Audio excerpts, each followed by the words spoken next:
Hi, everyone. I'm sorry that I'm a little bit late. I have a great excuse though. I was just on a broadcast as a guest panelist for Liz Perez. She is running for Vista City Council, and I was so honored to be part of that broadcast. I was on with two remarkable women. One was Sonia Robinson. She is the NAACP chair of the Environmental Justice Program. I don't think I quite got that title right, but it is. She's with the NAACP, and she works in environmental justice. And Christy Orozco, who's a professor at Cal State San Marcos, and she's a marine biologist. And it was so wonderful. But that's why I'm a little bit late joining the broadcast. So, welcome to Water Wednesday. Thank you for coming. We are inside 2 weeks now for the election, so it's getting really exciting. And it's when you run a campaign, there are moments when it feels really energetic and exciting, and there are moments when it feels like just kind of a slog because you're doing so much work, you're so busy. But it feels now, there's energy and enthusiasm, and it's easy for people to pay attention now because everybody's paying attention. Everywhere we look, we're hearing about the election, and that's good for down ballot races. It really lifts the down ballot candidates, and I'm one of those. I'm Dr. Tiffany Boyd Hodgson. I'm running for Vallecitos Water Director, Water District. The way it is on the ballot is Vallecitos Water District Member Board of Directors, Division number 5. It's very lengthy. It's right smack dab in the middle of the ballot. I'm the first person listed. I'm a mom, I'm a scientist, and I've been working really hard to earn your vote. And if this is the first time that you have joined one of these broadcasts, I will share with you what these are about. And if you have joined before, welcome back. If you are joining the program at a later time, because these are archived on YouTube, they're also archived on my website, welcome. I'm glad that you're watching. Even though you're not watching it live, I'm glad that you're watching. So the way these broadcasts typically work is I show a block of content, and then I take questions from the general public. And tonight there's not really a cohesive theme. We're just sort of marching towards the election. So I'm going to talk about some things that I've talked about in the past. Each of these broadcasts is designed to stand alone, so there is some repetition in the content. But you can also binge watch these, just in case you've stopped watching Ozark, or you've stopped watching Game of Thrones or something like that, and you're looking for something else to watch. The costumes aren't as good here as they were in Game of Thrones, I have to say that.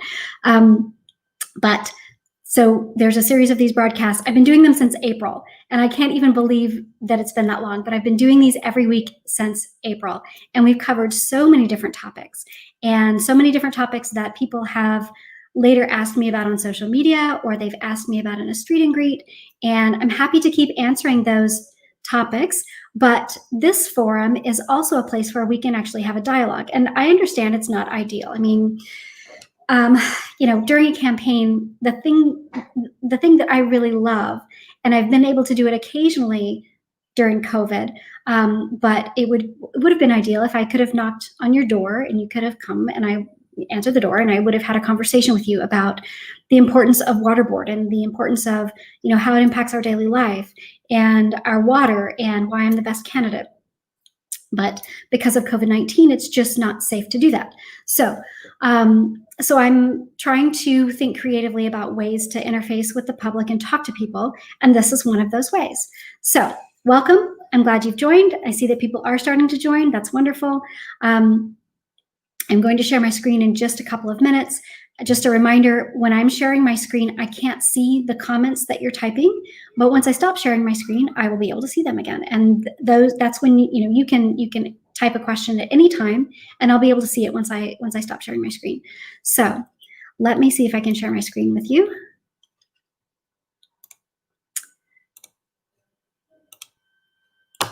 Okay, and I'm going to put this on presentation mode because I think it's just a little cleaner.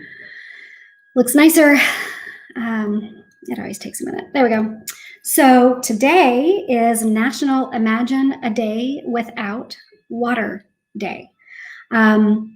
And this is a movement. There's a website. I learned about it a little bit late in the day, and I had some other things going on today, so I wasn't quite able to fully engage with this in the way that I would have liked.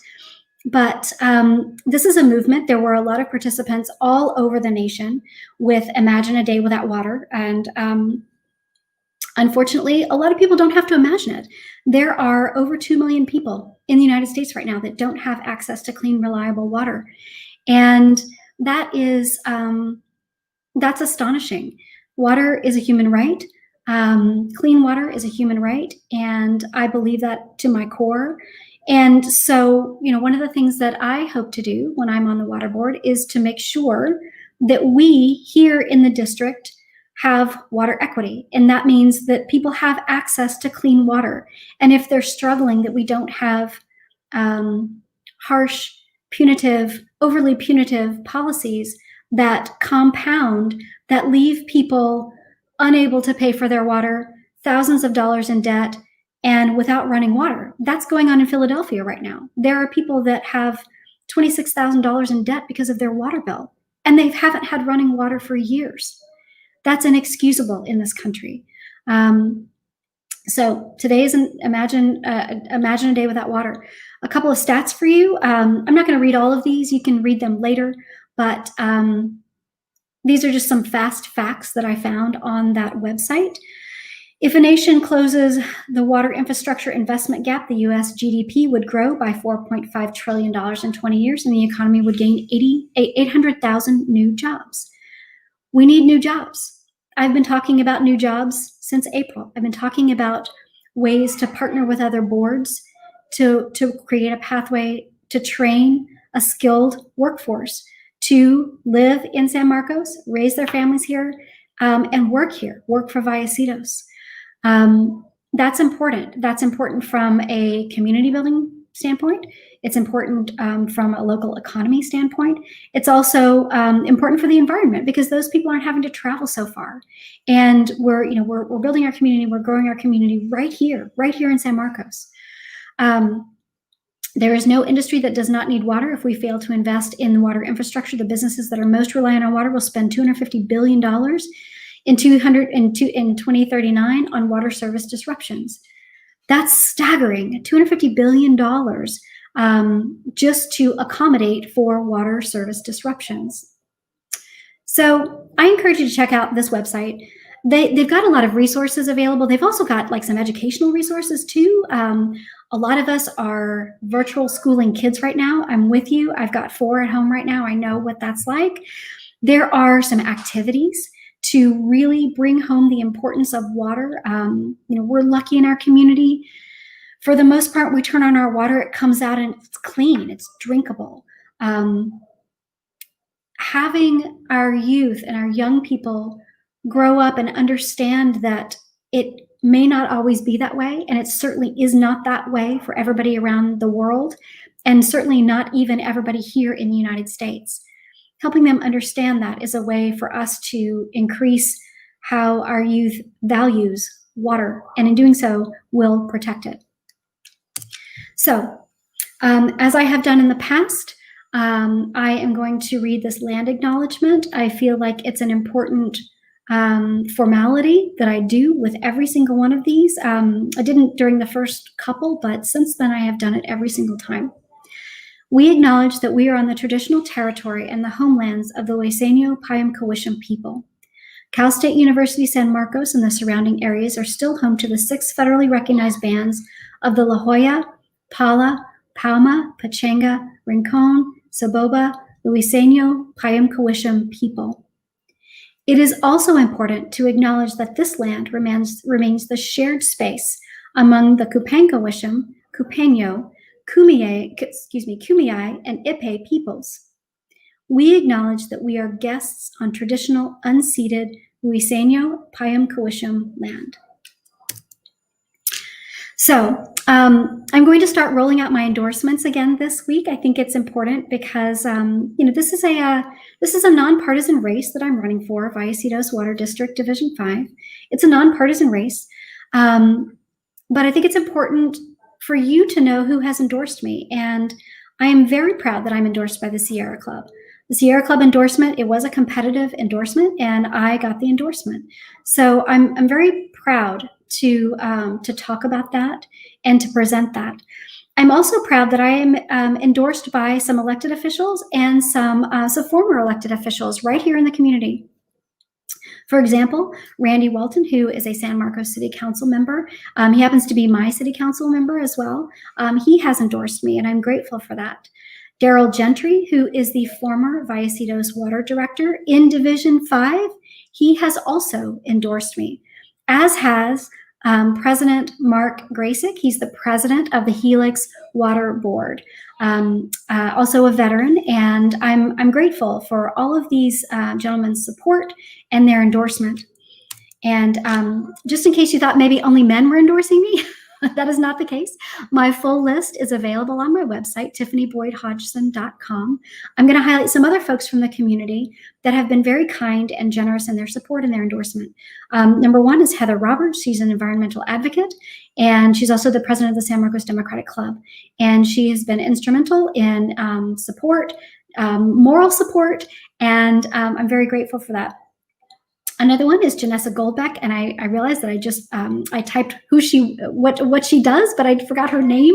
I didn't type her name, so I apologize about that. Janessa Goldbeck, she has been a longtime supporter. She's a veteran and an LGBTQI+ rights advocate down in San Diego.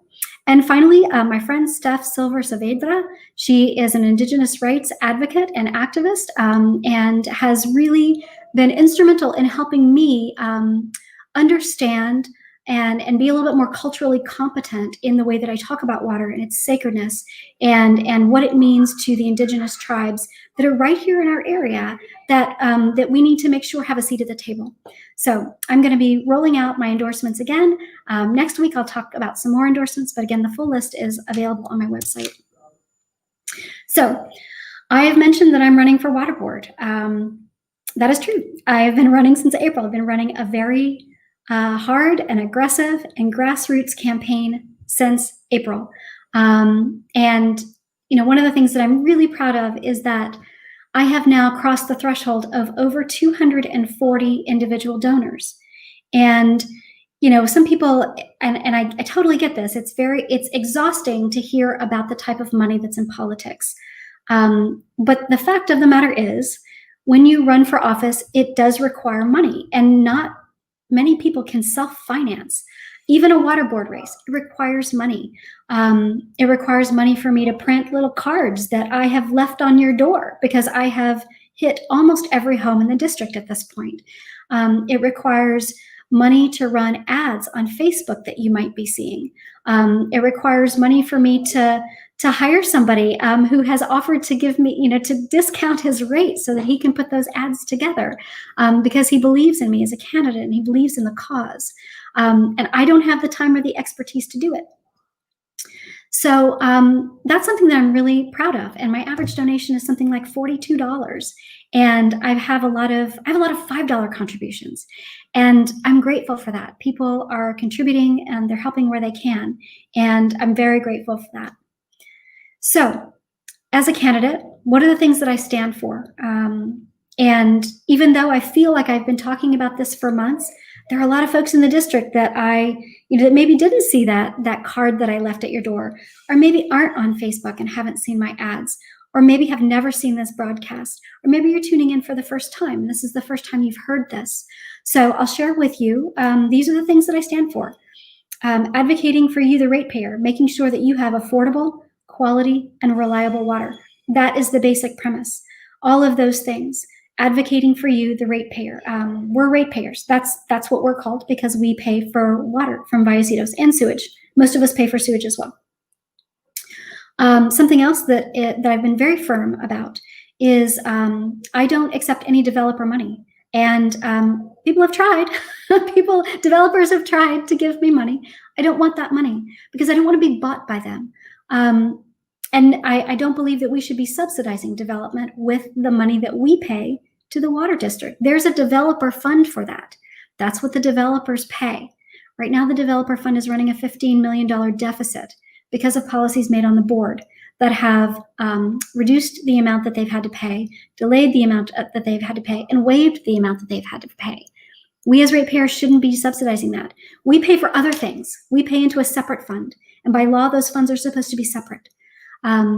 Our money pays for other things like infrastructure repairs and things like that.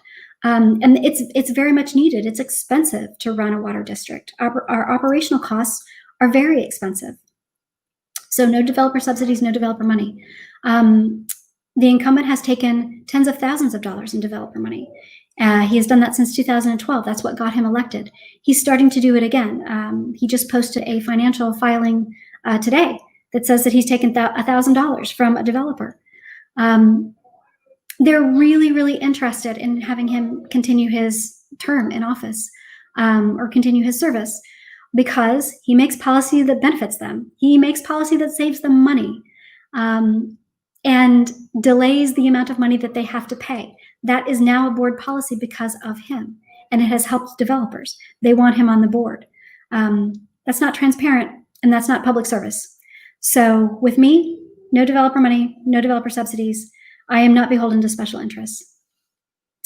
Thirdly, something else that I've been talking about for months now is trying to figure out a way, and I touched on it just a few minutes ago, trying to figure out a way that we can put people to work at Vallecitos, local, good jobs.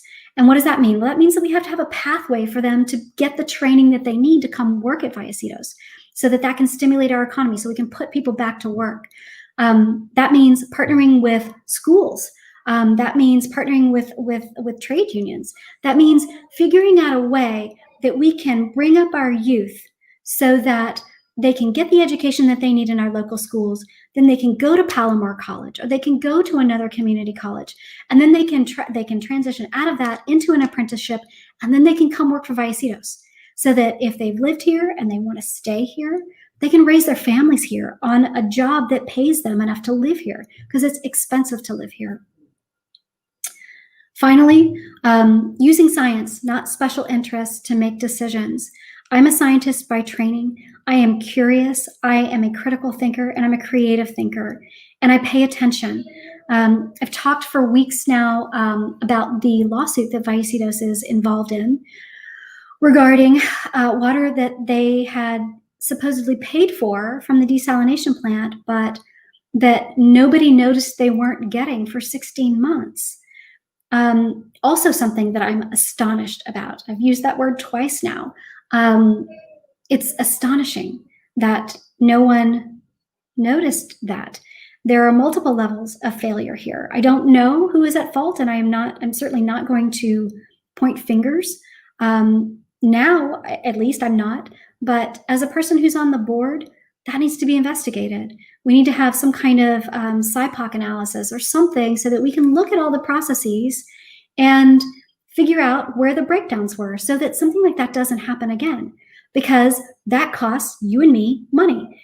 I don't know if the amount of money that Vallecitos is suing for is the exact amount that cost us, but that lawsuit is a $6.1 million lawsuit.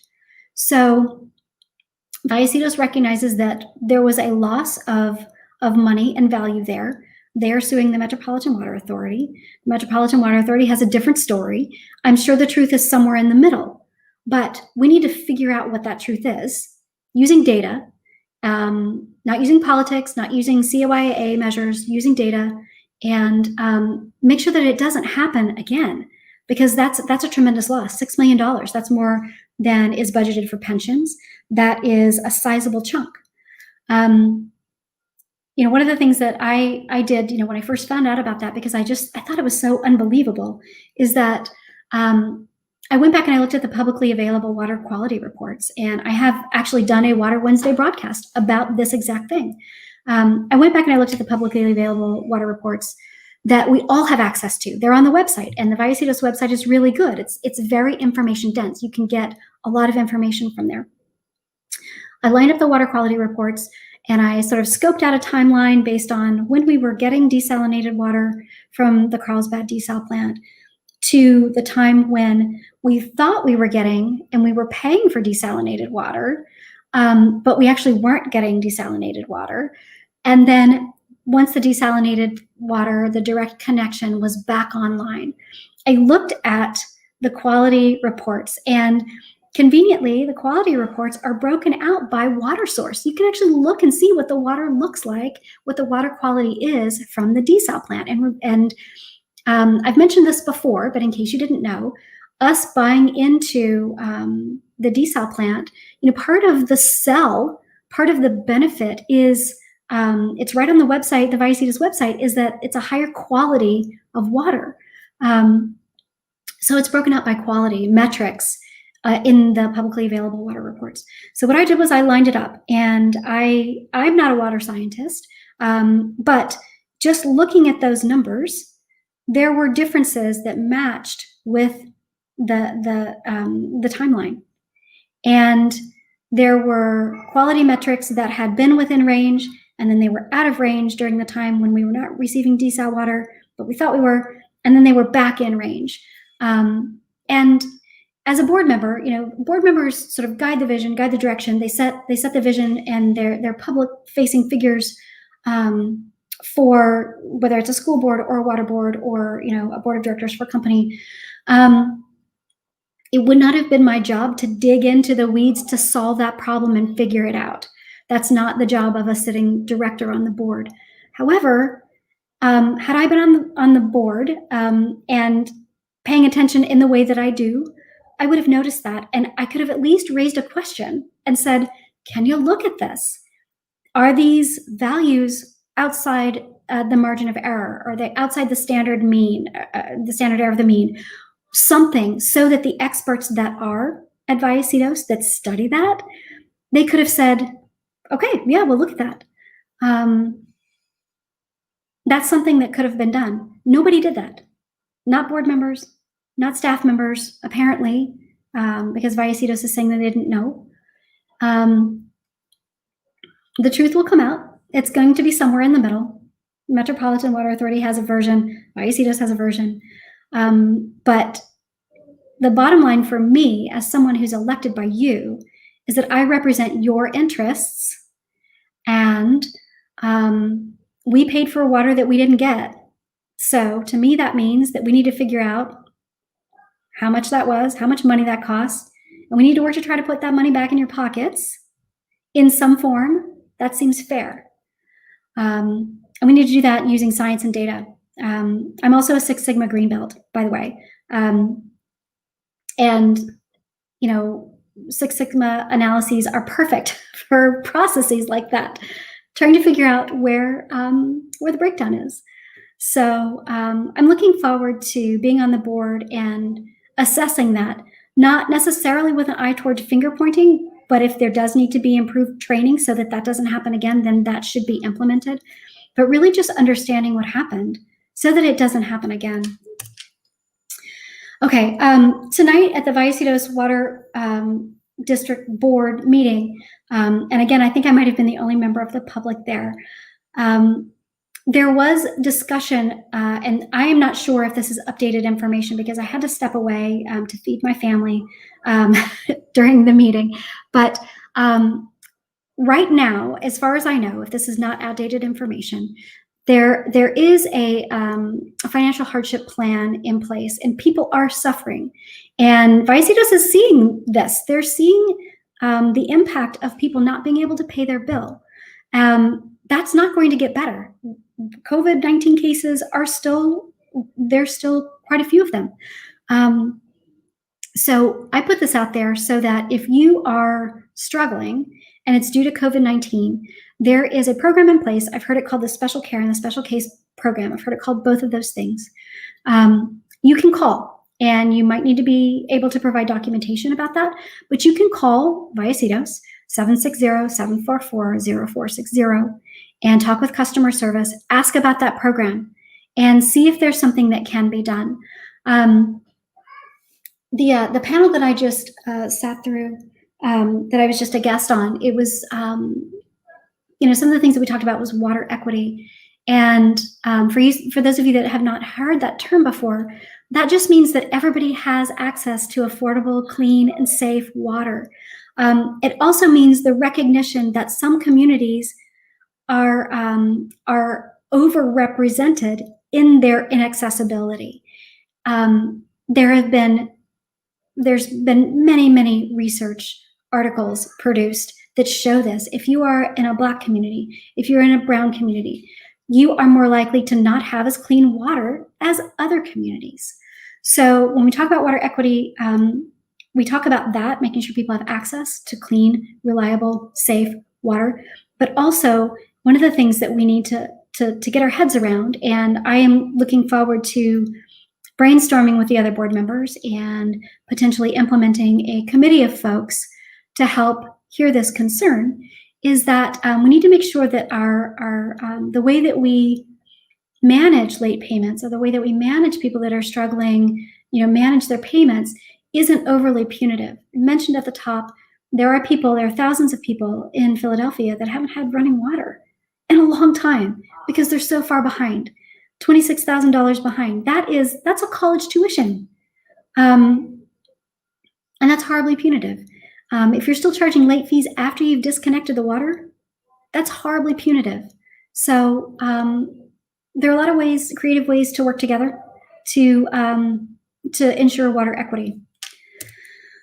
Okay, so this is content that I've shown before, and it's content that you've probably seen if you've tuned in before, but this is where Division 5 is. It's within the highlighted area. I've got some landmarks here. This over here, I think you can see my mouse. This over here is what the ballot looks like. Remember I said it's kind of a long title. District, Vallecitos Water District, member, Board of Directors, Division number 5. And I'm the first one listed. So that's what it looks like to vote for me. I'm not actually going to go through that tonight. I'm going to touch on this briefly. So I've mentioned that there are a couple of sources of revenue that the water district has, and Vallecitos is something called a special district. So in contrast to other water districts or even school boards, for example, or school districts, sometimes there's a general fund. It's kind of a slush fund where you can dip into it if you need to sort of move money around to cover costs. If, for example, in a school district, for example, if your enrollment isn't what you expected and you don't get the matched funds from the state, if you have a general fund, perhaps you can take some of the money from the general fund to make sure you're covering all of your costs. At Vallecitos, there are two sources. There's the developer fund, which is the capital facility fees. And then there's the water and sewer bills from the ratepayers, and that's what we pay. We pay into the water and sewer bill, the ratepayer fund. What does that cover? It covers operating expenses. As I mentioned, it's really expensive to run the water district. A lot of those costs are fixed costs, although there are places to look to save money. And I'm looking forward to really looking into that so that we can save some of our operating expenses, making sure that we're efficient, using technology where we can, reducing the energy intensity of operations by incorporating alternative energy mechanisms, and asset replacement. So that means repairs. So some of our water pipes are old. Some of them are not old, which interestingly enough, I've sat through several Vallecitos meetings where pipes that have like a 75-year lifespan all of a sudden need repairs. So something we need to make sure is making sure that when we hire people to do the work for us, or when we are doing that work, that the materials that are that we use, that there's a warranty, and really staying on top of that. Because if you have a 75-year warranty on a pipe and it needs unexpected repairs within the first decade or so, that's not okay. That's not an efficient way that we're operating. The developer fund, that is what developers pay to build. It covers infrastructure used to develop. I live in a development that was built in 2013. There's been a lot of development in San Marcos in the last 10 years or so. However, our developer fund is running a deficit. That is because the current board members, the incumbent in particular, is the person that I'm concerned about because I'm running against him. They have done developers favors, which have reduced the amount that developers have had to pay. So What does that mean? Well, that means that if they don't have to pay and we are using that fund to cover some of our debt service, then we don't have the money to cover that debt service. That debt doesn't go away. We still have to pay it. So if the only other place that it can come from is the ratepayer fund, that's what it's getting paid from. There is public record of money being transferred to the tune of well, I'm not going to say because I don't actually remember, but there is public record of money being transferred. And that's how we're subsidizing develop. That is it right there. Hi, I'm online. One of the little humans that I brought into the world just was saying hi. So remember, there's no general fund. There's no slush fund that we can sort of dip and cover and make everything whole again. We have two funds. We have the ratepayer fund and we have the developer fund. The developer fund has no money in it, but we still owe money. Like, we still have to pay our debts from that fund. So there's only one other place to get the money from. It's the ratepayer fund. Okay, I'm going to click through this quickly. I've talked a lot about developer money, and I've talked about how I'm not taking developer money, and I've talked a lot about how the incumbent has taken a lot of developer money. And it's easy for me to say that, but I want to show you that this information is publicly available.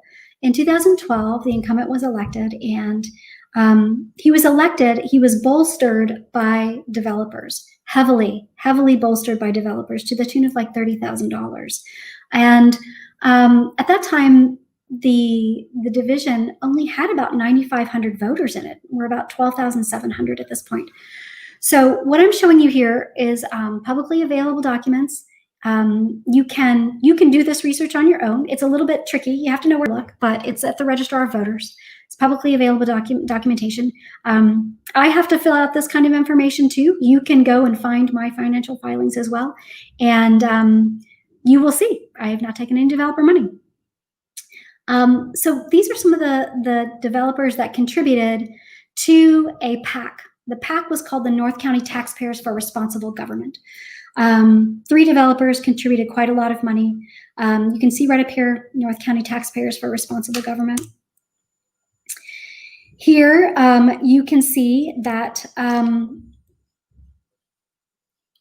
let's see, this connection is not, let's see. Here you can see that there were developers that contributed non-monetary. That means not a direct contribution. It was a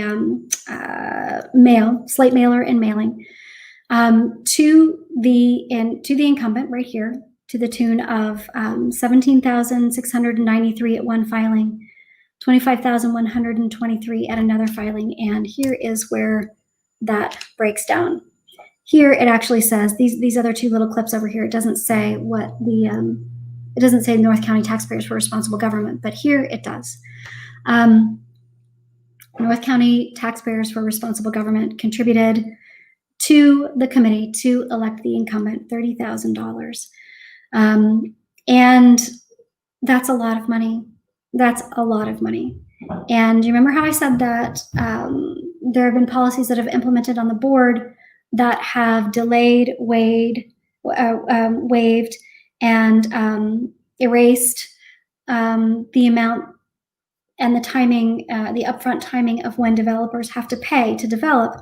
Well, it looks a lot like a quid pro quo here. It looks like the incumbent has been bought. He got $30,000 in help, and then as soon as he got on the board, he did favors for developers. This is another article that came out over the summer in June, and it was NBC7 Investigates found a member of the family behind a project in Escondido that has been convicted of violating environmental protection laws. And actually, some of the folks that are principals at this firm, I think they did jail time for this. These folks have also contributed to the incumbent. These are not responsible developers. They are environmentally irresponsible developers, and they have contributed to the incumbent.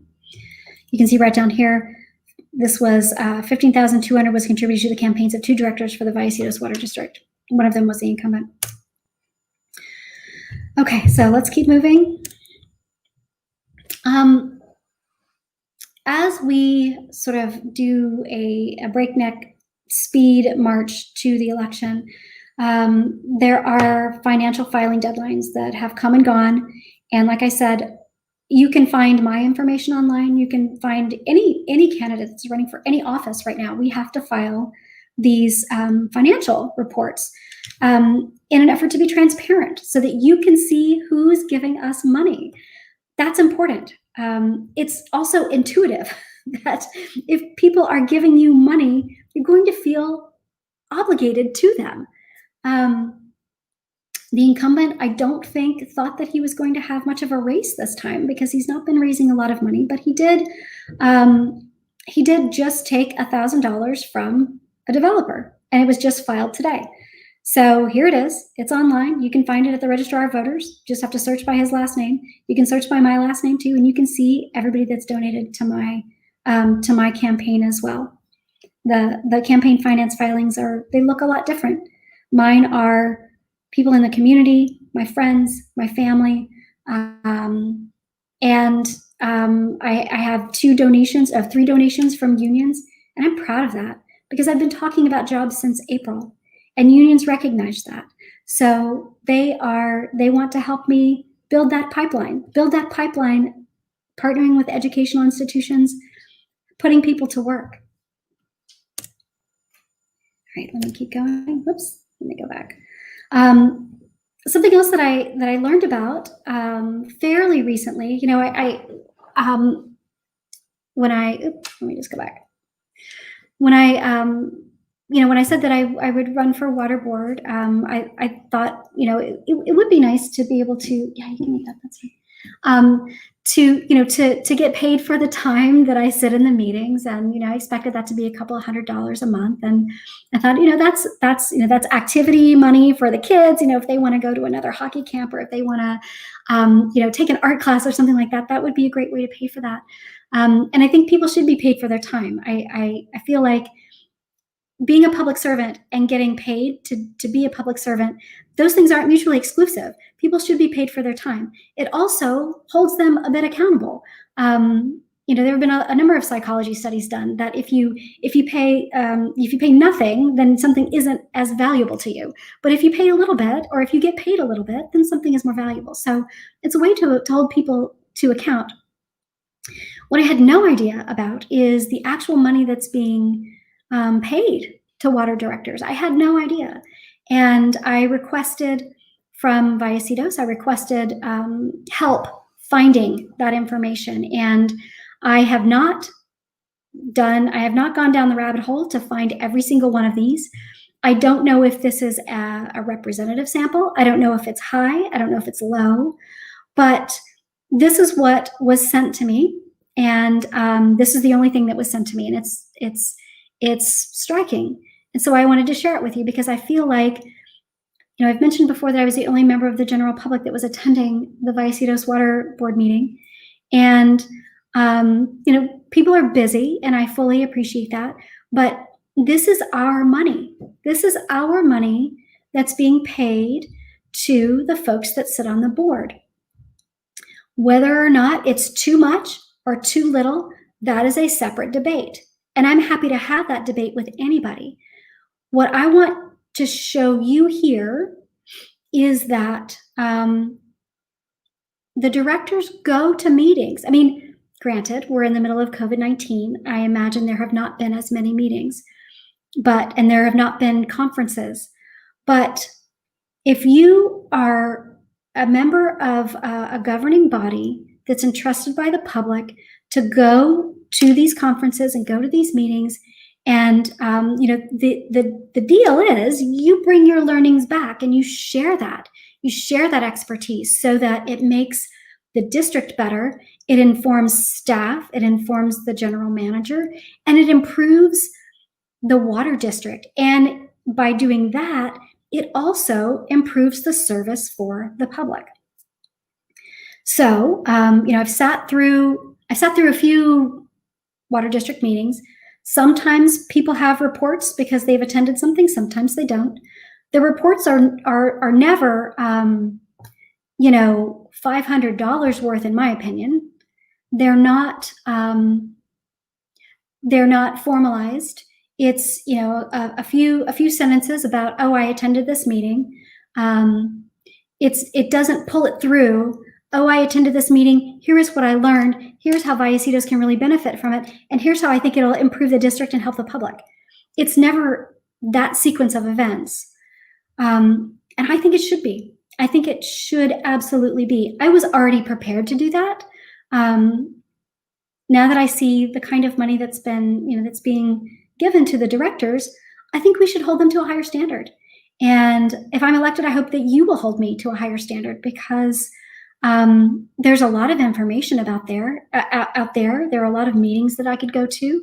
There are conferences where I could go and learn and just really get excited about the technology that we could bring to Vallecitos. And I want to share that with you. So that's a level of transparency and a level of public engagement and elevation that is not happening right now.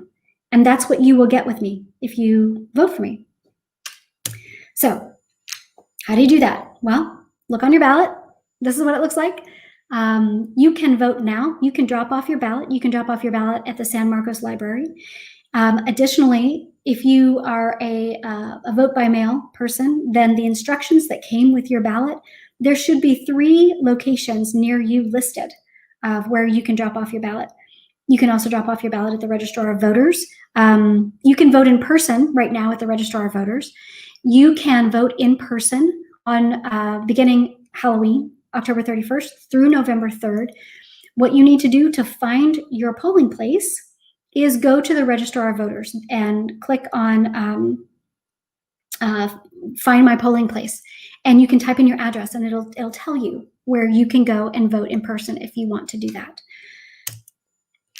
Okay, that is it. I'm going to stop sharing, and I will come back, maybe, if I can get out. There we go. Okay, let me see if I can come back and see if there are any questions.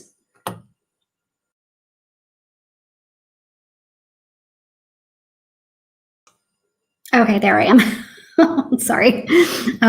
Okay, so what questions do you have for me tonight? We are in the home stretch of the election, and I have talked to many, many voters. And what's encouraging is I've talked to a lot of people that have said, I've already voted for you, which is really encouraging. But this race is not over. The incumbent just loaned himself $4,000. He just took $1,000 in developer money. I imagine that he's going to start campaigning. I imagine that now he knows that he has a real race. He's not had one in a long time. And it's a tough race. I don't feel like I am out of the woods at all. I feel like I have a decent shot to win this, but I need your help and I need your support. So what would you like to know? What would you like to ask me? As I have said in the past, if I don't know the answer, I will find out for you. I have spent quite a lot of time on social media this week, and I've been working through some questions that people ask. I'm always happy to answer questions that are asked in good faith, and you know, some are, some aren't, but you know, I'm pretty good at telling the difference. But you know, I'm happy to answer those questions. It may take me a couple of days just because, you know, I have a job that's not running for office, and I'm running for office, and I have 4 kids at home that are doing virtual school, and, you know, just day-to-day life. I'm not campaigning full time. So do I have address lists where we can drop off door hangers for you? I can get those to you. We have covered virtually the whole district, and I'm really proud of that. Over 5,000 pieces of literature have been distributed, and I did the lion's share of that. I walked and walked and walked, but I also had a team of volunteers that were reliable, and they kept coming back for more. And it was really in absence of being able to knock doors, that is the way that we were trying to contact people. And it's worked. We are phoning people now. We are doing some sign waving, which is kind of gimmicky, but it seems to be what a lot of people like to do. And I think it fires people up for the election as well. So there is opportunity to help. As we approach the election, there are fewer opportunities, but that doesn't mean that we're not still campaigning. So if you would like to help and you have a few moments to text or make phone calls or even drop off some literature, I think I have one more neighborhood that I've not been able to get into just yet. So I welcome that. Any other questions about the election, about voting? I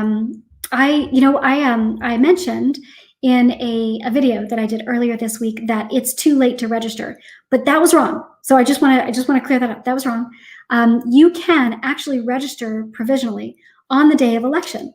So what you do is you register. I have this information on my Facebook page too. You have to have a few different kinds of documents. You have to have your driver's license, and you can register the day of.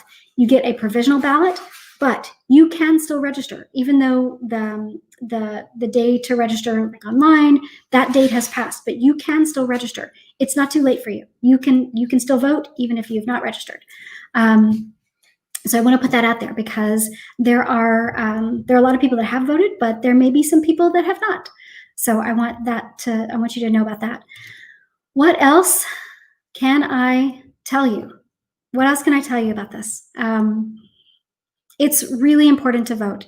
This election, you probably know who you're voting for at the top of the ticket. I've said this is a nonpartisan race. My values are clear. It's clear what my values are. It's all over my website. It's all over my Facebook page. This race impacts your daily life. I can't say that enough. It impacts your pocketbook. It impacts the quality of your water. It impacts what you will pay in the future for water, and how safe our water is. And this is a little bit convoluted, but the finances of the water district, it's not sexy, right? It's finances of a water district aren't really that sexy to talk about. It's hard to get people to engage and understand it. But when the financial health of the water district is not optimal, then that leaves room for trying to cut corners. When you try to cut corners, that leaves room for safety issues.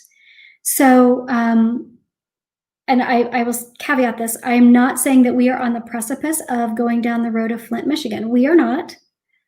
But I will say Flint, Michigan's water crisis started out as a financial crisis. And nobody wants that. Flint still doesn't have clean water. So you have to mind the shop. You have to pay attention to the finances, and you have to be interested in the finances. The incumbent has been on the finance committee since 2014. They're supposed to rotate every 1 or every 3 years. They haven't been. And being on the finance committee enables him to do the shell game that's been going on at Vallecitos, meaning that, making it so that the board members don't say the word deficit. He's on record as saying we shouldn't say that word. I don't want to say that word. I don't like that word, even though that's what it is. So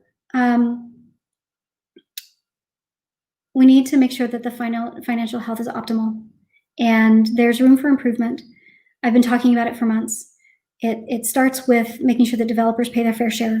It starts with examining the ratepayer reserves that we have. We have almost $100 million in ratepayer reserves. That is almost twice what we are by law required to keep in reserve. That means that we have been paying a lot, and that's not a good balance.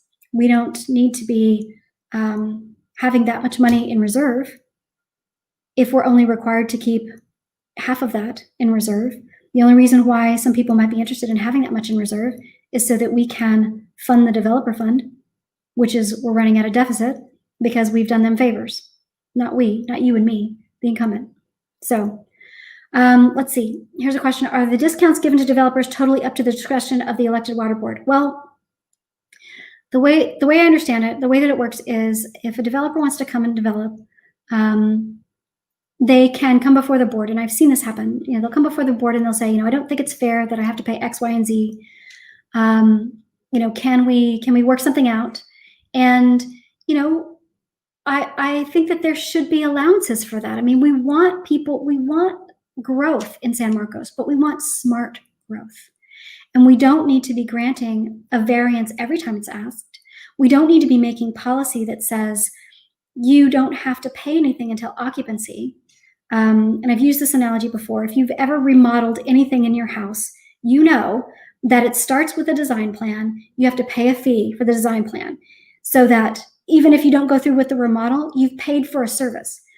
As you go through with the remodel, there are like milestone payments where you have to pay and pay and pay. And by the time the renovation is done, you only owe like 5% of the total amount that you contracted. Well, that's not the way it's working at Vallecitos. And that's directly because of a board policy that was enacted to enable the developers to not have to pay in a milestone way, not have to pay up front, not have to pay in a milestone way. They don't have to pay until people are living in the houses or in the building. And that's a lot of time that Vallecitos could have been getting money. It's not a sound business practice. And if contractors ran their operations that way, they would go out of business. And if you said, if you were remodeling your kitchen, I'm not going to pay you until like I'm actually cooking my first meal, they would look at you like you had two heads. It's not a sound business practice. So the answer is, are they totally up to the discretion of the elected board? Well, that policy was implemented by the board. Variances, when developers come before, there is room for discussion back and forth. And I like that flexibility. I think that we should encourage smart growth. I think that we should encourage small developers because they're small business people. But we need to re-examine the policies, and we need to make sure that it's fair for everybody. And we're not giving developers, we're not doing them favor after favor after favor. So this has been a long one. We've been in for 52 minutes, and I try to keep these between 30 and 45 minutes. But I appreciate folks hanging in, and I appreciate the folks that have attended. If you're watching it later, I appreciate you doing that too. If you'd like to help me, I could use the help. We're just inside 2 weeks. It's getting really exciting. I've said that I'm going to do one more of these, and that'll be pre-election. And then there is one that I will do after the election. So win or lose, you will hear from me.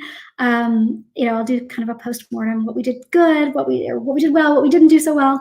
And if we win, it'll be a celebration. If we lose, it'll be, be a little bit bitter, bittersweet. That is, because I've put a lot of effort into this, but I think it's worth thanking all the people that have helped, and there have been a lot of people that have helped. I couldn't have done it without all of you. So thank you.